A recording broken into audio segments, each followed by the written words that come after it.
Life feels amazing when you are motivated and firing on all cylinders. You feel purpose, passion, and a creative outlet to channelize this energy. Accomplishing goals feels euphoric, but at the same time, the path that leads to that goal is equally significant. The journey shapes us and leaves an indelible impact on us. Which brings up an important point. We cannot just fixate on the end result. We also need to evaluate the means that we are using to get there. Having said that, let's consider a few examples of how this can happen. Number one, a critical parent, sibling, partner, friend telling us to take our job, health, relationship, life seriously. You gotta step up. Look at others. Look at me. You gotta get your act together. Take responsibility for your life.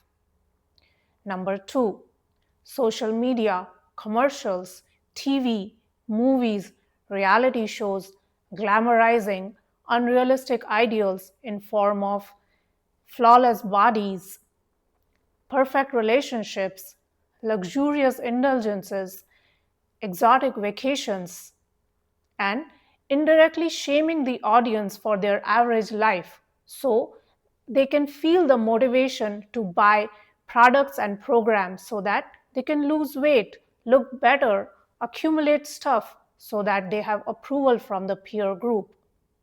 Number three, workplace encounters, toxic work environment where there is a lot of gossip and politics and employees are pitted against each other and the feedback is equally toxic, reproving and threatening. For example, your boss tells you, I'm doing you a favor by letting you be here given your performance. Look at the other employees, they are so much better than you. I don't even think you belong here. You should consider this as a favor to you. Number four, inner dialogue. These are the mental narratives in our heads. Let's take a few examples. Let's say you made a mistake. The thoughts may go like, wow, you're such a loser. What were you thinking? Why did you say that? Why can't you control yourself? No wonder no one likes you. Or maybe you're trying to get fit and the thoughts go like, wow, you missed another day today. Way to go. Why can't you be more disciplined? And can you ever control your way of eating? You'll never be able to lose weight this way. Why do you even try? Or you're having relationship issues, and the thoughts may go like, no wonder no one likes you. What do you even have to offer? Have you seen yourself? You could have been more attractive or supportive. Why are you so nasty?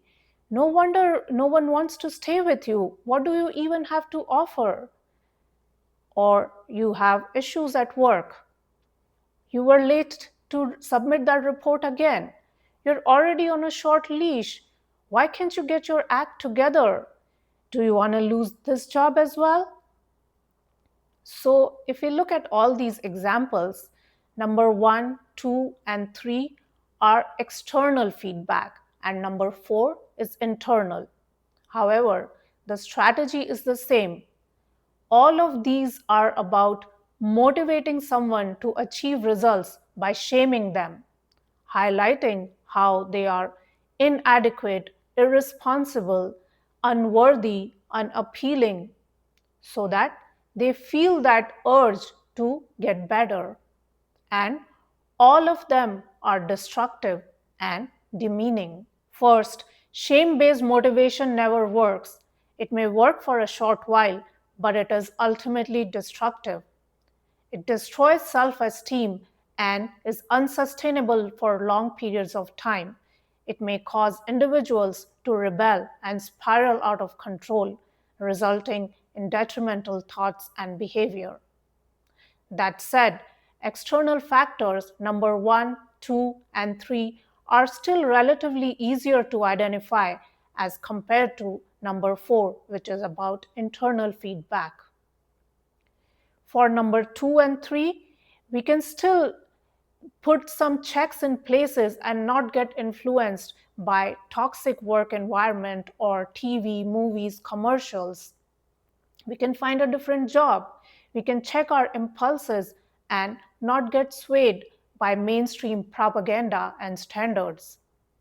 Number 1, parents, siblings, friends, partner is a little tricky because these are relationships that we value and we would like to have ongoing connection with them while we are still being treated with respect. But still, we can lay down some ground rules and put some boundaries in place. The most nefarious and insidious factor, however, is number 4, internal feedback. This is self abuse. We don't like it when external sources shame us and we try to put boundaries in place, yet we rampantly engage in this toxic behavior ourselves, shaming us, criticizing us, making us feel bad so that we'll change. But it has the opposite effect. It does not work, it makes us worse because it erodes our self worth.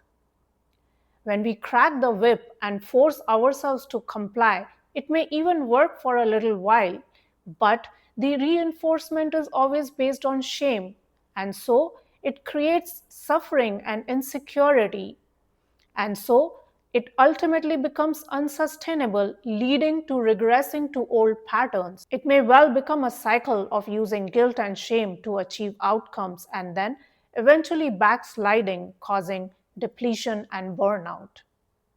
We try to stand up for ourselves and not tolerate bad behavior from others.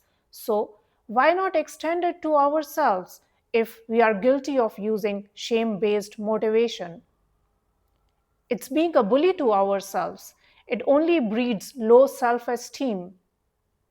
So, let's change the approach. Instead of self flagellation, let's cultivate self compassion.